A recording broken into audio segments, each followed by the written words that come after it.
नमस्कार मित्रांनो, जय महाराष्ट्र, जय अग्रिकोली, जय शिवराय. तर स्वागत आहे तुमचं आपल्या नवीन ब्लॉगमध्ये. आपण चाललोय हरिश्चंद्रगड कोकणकडा.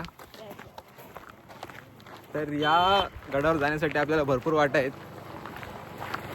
पाचनाईवरून एक वाट जाते, हरिश्चंद्र गावावरून खिरेश्वर गावावरून वाट जाते एक, आणि एक वाट नलीची वाट. अशा बऱ्याच वाटा आहेत. तर आपण ज्या आज वाटेने चाललेलो आहे, खिरेश्वर गावातून जी वाट जाते त्या वाटेने चाललो आपण आज. तर खिरेश्वर गावात येण्यासाठी आपल्याला कल्याणवरून तुम्ही कोणतीही बस पकडा, आले फाटा जाणारी, तिथून तुम्ही खुबी फाट्यावर उतराल. खुबी फाट्यावरून हा जोगा डॅम आहे. पूर्ण हा जोगा डॅमच्या कडेने हा रस्ता जातो. ह्या रस्त्याच्या शेवटला जे गाव आहे खिरेश्वर गाव, तिथे जाऊन पोचू आपण, आणि त्या गावावरून आपला ट्रेक स्टार्ट होतो. तर आपण आज एकटं झालेलं नाही, आपल्यासोबत आपली पूर्ण गँग आहे. माझा मोठा भाऊ अनिकेत, हा बे चिमकांडी, बहीण माझी साक्षी, आणि आमच्या वहिनी. तर भेटूया खिरेश्वर गावात. तर भरपूर ऊन आहे. हे बघा कसं बांधलेत बघा एकाने, हे बघा भरपूर ऊन आहे. तर तुम्ही पाहू शकता यांची हालत या उन्हात. एकदम कडक तापलेलं ऊन आहे, आणि या उन्हात तुम्ही यांची अवस्था बघू शकता. तर आपण चला बघूया यांची रिॲक्शन घेऊ काय काय आहेत. चला या. आता कसं वाटतं उन्हात? लय बेकार. आपल्या 2 किलोमीटर रस्ता झालेला आहे, अजून चालून 2-3 किलोमीटर झालेला आहे, अजून 1 ते 1.5 किलोमीटर बाकी आहे. कसं वाटतंय? हा आमचा पांडा बघा, पांडा काय झालं वहिनी? लय हाऊस होती हरिश्चंद्रगडावर यायची, काय आला? काय नाही. तर हा रस्ता जिथे संपतो तिथे खिरेश्वर गाव आहे, आणि ती मी यू आकाराची व्हॅली बघू शकता. ती तोलार खिंड आहे. त्या खिंडीतून आपल्याला जायचं आहे. त्या खिंडीतून सरळ या साईडला जाऊन हा जो शेवटचा उंच डोंगर आहे त्याच्या मागे आहे कोकणकडा हरिश्चंद्र. खिरेश्वर गावातून आपण फायनली ट्रेकला सुरुवात केली आहे. हा जो हरिश्चंद्रगडचा ट्रेक आहे हा एकदम खिरेश्वर गावातून एकदम हार्डही नाही आणि एकदम इझी पण नाही आहे. मिड रेंजचा ट्रेक आहे. सर्वांची आत्ताच अवस्था झालेली आहे वाईट. बघूया कंप्लीट करतात की नाही.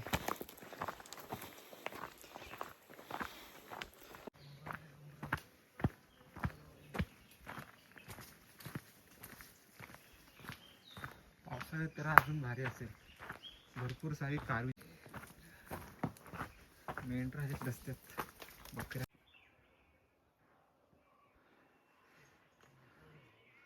मधमायांचे पोळे बघा भरपूर मोठे आहेत. जरी उठले ना तर आपल्याला पलायला पण जागा भेटणार नाही.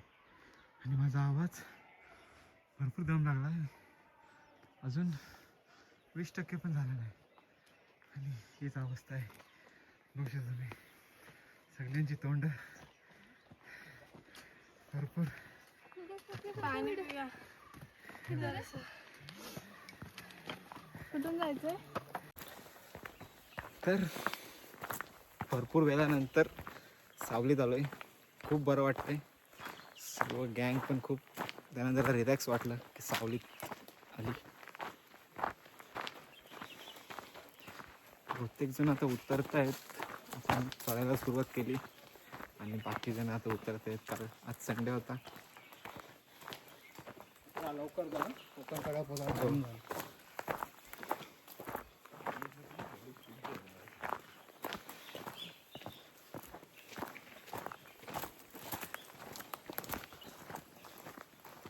अजून आम्हाला आता जवळजवळ 3 वाजलेले आहेत. घंटेल नाही असंच बघितलं.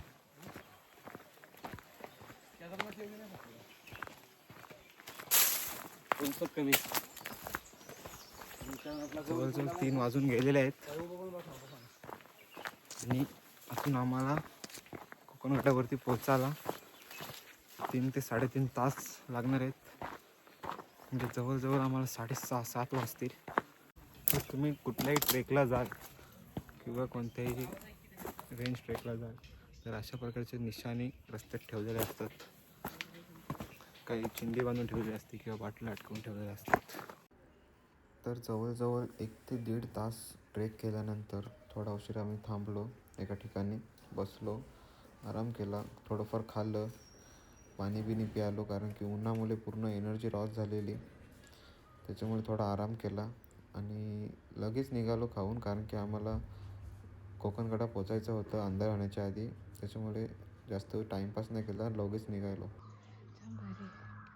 कुठे आलो आपण माहिती आहे?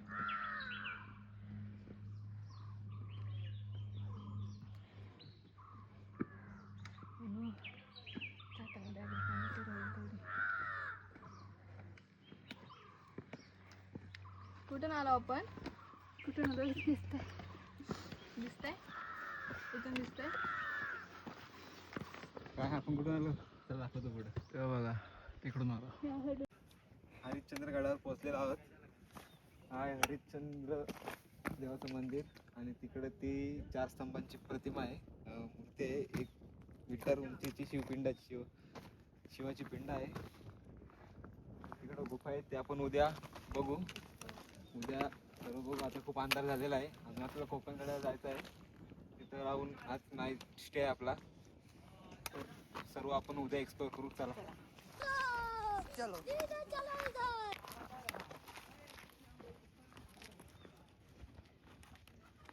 तर फायनली आपण आता कोकणकड्यावर पोहोचलेलो आहोत आणि आता पहिलं जेवणाचं चालू आहे कारण की सर्वांना भरपूर भूक लागलेली आहे आणि बाहेरचं काही दाखवत नाही कारण की पूर्ण अंधार आहे, काही दिसणार नाही. ते सर्व आपण उद्या एक्सप्लोर करू. आता काय दिसणार नाही, आम्हाला पण काय बघायला भेटलं नाही चढल्यावर. तर पहिलं तर जेवणाचं बघू. आता मॅगी बनवते मस्त आम्ही. त्यासाठी शिमला मिरची, टमॅटो बाकी सगळं कापून घेतो. तर आता आमचं जेवण झालेलं आहे आणि आम्ही जरा शेकायला बसलेलो आहेत. इथली इकडे तिकडची पडलेली लाकडं जमा करून मस्त शेकोटी पेटवले आणि शेकता मस्त जेवलो. आता आम्ही भरपूर थंडी आहे त्याच्यामुळे शेकोटी पेटवली. आता त्याला शेकू आणि गप झोपू उद्या. गुड मॉर्निंग मित्रांनो. तर आता सकाळ झालेली आहे. आजचा सोमवार.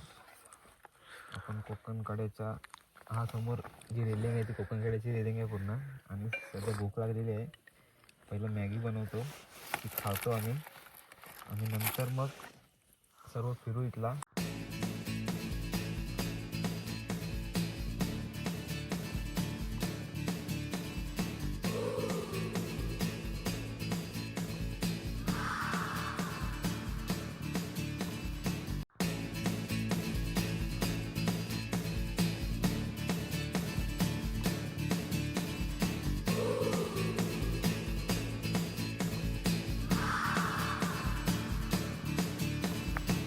तर आता आम्ही चाललेलो आहोत जिथून कोकणकड्याचा व्ह्यू पॉईंट आहे दुसरा.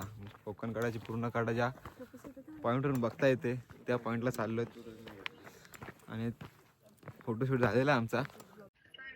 हे बघा पूर्ण कोकणकड्याचा व्ह्यू.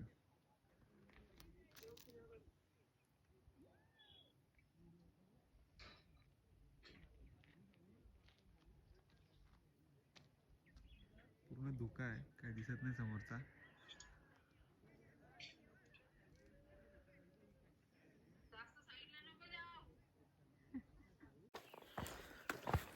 तर मित्रांनो आता आपण कोकणकडावरून नाईट कॅम्पिंग करून सकाळी नाश्ता केला आणि आता आपण हरिश्चंद्रगडावर असणाऱ्या गुफा आणि तिथले मंदिरे आणि तिथे अनेक अशा कोरलेल्या मूर्त्या आहेत, पिंडी आहेत, त्यांचं आता आपण दर्शन घेऊ. पहिला आपण ज्या गुफा आहेत कोरलेल्या त्या पाहायला जाऊ.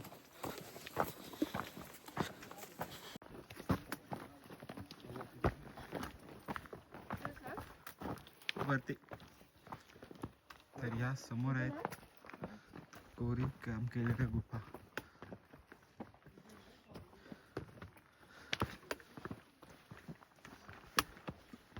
चालताना दगडामध्ये सावकाश चालत जा, कारण की दगड ही एकदम अशी मजबूत नाही आहेत. एक पाय सरकून काही दुखापत होण्याची शक्यता असते. हे पहा, म्हणजे इतकं शुद्ध पाणी आहे, निघतं शुद्ध की खालचा गाळ पूर्ण दिसत आहे. तर इथे येणाऱ्या सर्वांना माझी विनंती आहे, आपण इथे पाणी हा पिण्यासाठी वापर करतात, असे प्लॅस्टिकचे कचरा हे कृपया टाकत जाऊ नका. इथे गडावर राहणारे लोक हेच पाणी वापरतात पिण्यासाठी व जेवणासाठी.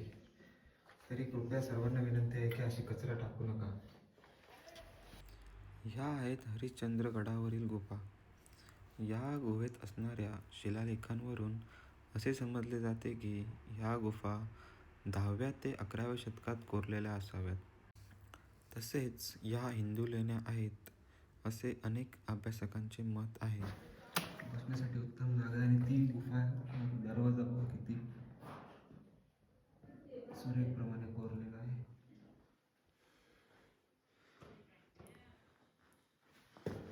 तुम्ही जर इथे आलात तरी इथे पण तुम्ही टेंट लावून कॅम्पिंग करू शकता.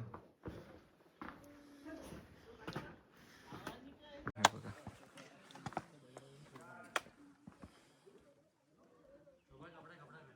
अतिशय सुंदर मूर्ती आहे. अतिशय सुंदररित्या हे मंदिर बांधलेलं आहे. हे पाण्याचं कुंड आहेत, इथे तुम्ही येऊन आंघोळी करू शकता. ह्या कुंडाला सप्ततीर्थ कुंड म्हणून ओळखले जाते.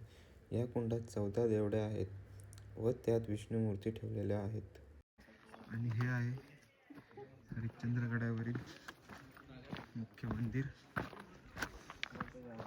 सप्ततीर्थ कुंडासमोर एक पडक्यावरील छोटं मंदिर आहे व त्याला काशीतीर्थ या नावाने ओळखले जाते. हरिश्चंद्रगडावरील हे आहे हरिश्चंद्रेश्वराचे मंदिर.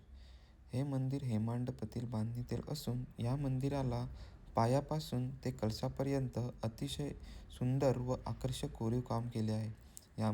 या मंदिराच्या गाभाऱ्यात जाण्यासाठी पूर्व व पश्चिम बाजूस दोन्ही बाजूंनी प्रवेशद्वार आहेत. या मंदिराच्या दक्षिणेकडील बाजूस अतिशय सुंदर व सुरेख अशी श्री गणेशांची मूर्ती कोरली आहे व या मूर्तीच्या वरच्या बाजूला देवनागरी लिपीत लिहिलेले शिलालेख आहे व एका पर्यटकाने येथे येऊन एका दगडावर अतिशय सुंदर हरिश्चंद्रेश्वराच्या मंदिराचे चित्रीकरण केले आहे. या मंदिरात अनेक शिवपिंड आहेत. असे म्हणतात की इसवी सन 12वे ते 13व्या शतकात योगी चांगदेव महाराज येथेच वास्तव्यास होते व त्यांनी त्यांचा तत्वसार ग्रंथ येथेच पूर्ण केला. मंदिराच्या खालील बाजूला खडकात कोरलेल्या अनेक पाण्याच्या टाक्या आहेत व हेच पाणी पिण्यासाठी वापरतात. येथे येणारे पर्यटक व येथे राहणारी माणसे हेच पाणी पितात व जेवणासाठी वापरतात. या टाक्यांमध्ये उतरण्यासाठी व तिथले पाणी घेण्यासाठी अनेक दरवाजे आहेत, परंतु ह्या सर्व टाक्या आतून एकमेकांना जोडल्या गेलेल्या आहेत. तर दरवर्षी महाशिवरात्रीला येथे मोठा उत्सव असतो व त्यासाठी येथे सर्व सामान ठेवलेले आहे.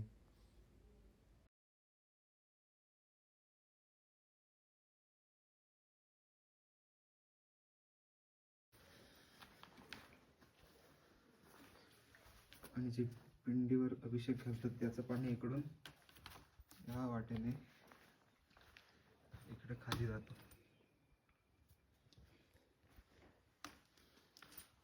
खंडित झालेल्या अशा बहुतेक मूर्ती आहेत. हे बघा, ही गणपती देवाची मूर्ती आहे, श्री गणेशाची मूर्ती आहे आणि बघा याच्या आत सुद्धा काही मूर्त्या आहेत पाण्याच्या आतमध्ये. तुम्हाला दाखवतो मी. पिंड आहे खंडित झालेली.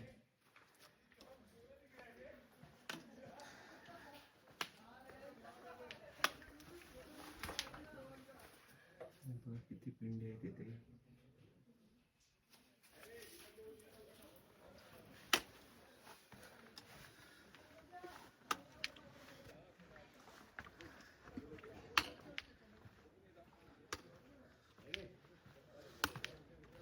ते सुंदररित्या कोरीव काम केलेलं आहे. जे बहुतेक खंडित झालेलं आहे. मारुतीरायांची मूर्ती आहे. इथे देखील आहे. इथे मागच्या वेळेस इथे पूर्ण पाणी भरलेलं आणि इथे जी पिंड आहे ती पूर्ण पाण्याखाली आहे. श्री गणेशांची मूर्ती आहे इथे समोर आणि हा पाण्यात आतमध्ये पिंड आहे.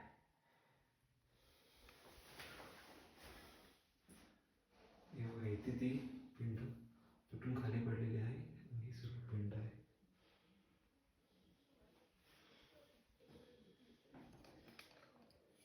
आता आम्ही चाललोय ती जी 1 मीटर उंचीची शिवपिंड आहे ती बघायला आणि तिची काही वैशिष्ट्य आहेत ते तुम्हाला मी सांगतो.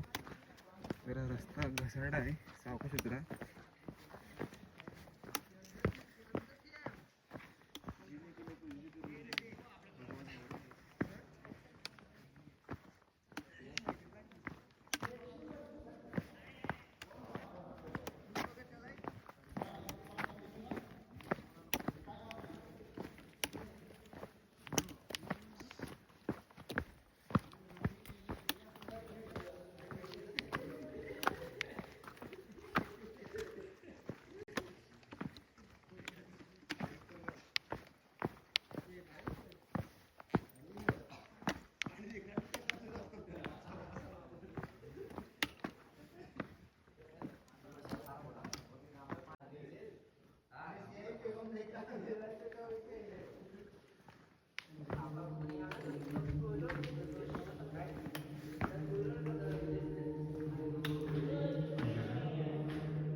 खांब तुटलेले आहेत आणि एक खांब आहे जो आहे अजून. याचा असं उल्लेख आहे की हे 4 युगांचे प्रतीक आहेत. 4 खांब, द्वापारयुग, त्रेतायुग, सतयुग आणि कलियुग. हा जो 4था खांब आहे हा कलियुगाचा आहे. तर हा तुटला, जेव्हा हा तुटेल तेव्हा कलियुग संपेल असं हे वर्णन केलं जाते. आणि जेव्हा पावसाळ्यात तेव्हा हे पूर्ण पाण्याने भरलेलं असतं. ते सुंदर दृश्य असतं. पाण्याच्या आतून तुम्हाला जायला लागतं त्या पिंडीजवळ दर्शन घेण्यासाठी. पाहू शकता भाविक. तर तुम्ही खिरेश्वरावरून हरिश्चंद्रगडला जात असाल तर जेव्हा जो रेलिंगचा पॅच होऊन तुम्ही या पॉईंटला पोचता, इथे एक दुकान आहे थंडा खाऊचा काय किंवा मॅगी वगैरे काय तुम्हाला पाहिजे असली तर भेटेल. आणि जर तुम्ही या रस्त्याने आलात तर तुम्हाला लेफ्ट मारायचं आहे आणि ह्या रस्त्याने जायचं आहे. तर तुम्ही ह्या रस्त्याने गेलात चुकून तर तुम्हाला 2 ते 3 किलोमीटर एक्स्ट्रा चालायला लागेल. त्याच्यामुळे तुमचा टाईम पण वेस्ट होईल आणि एनर्जी लॉस होईल. तर तुम्ही आलात तर ह्या दुकानाजवळून लेफ्ट घ्यायचा आणि सरळ हा रस्ता हरिश्चंद्रगडावर जातो. तर लक्षात ठेवा की तुम्हाला लेफ्टच घ्यायचं आहे. असे 2 ठिकाणे आहेत. अजून एक वरती आहे तिथे पण तुम्हाला लेफ्टच घेऊन चालायचं आहे. चला.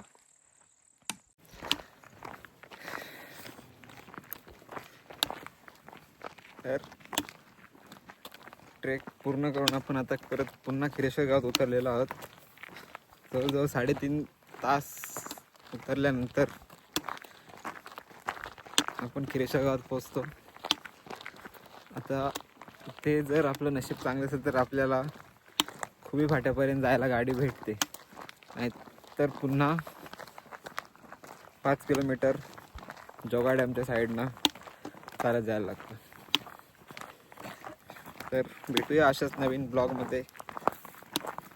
लाईक करा, सबस्क्राईब करा आणि कमेंट करा.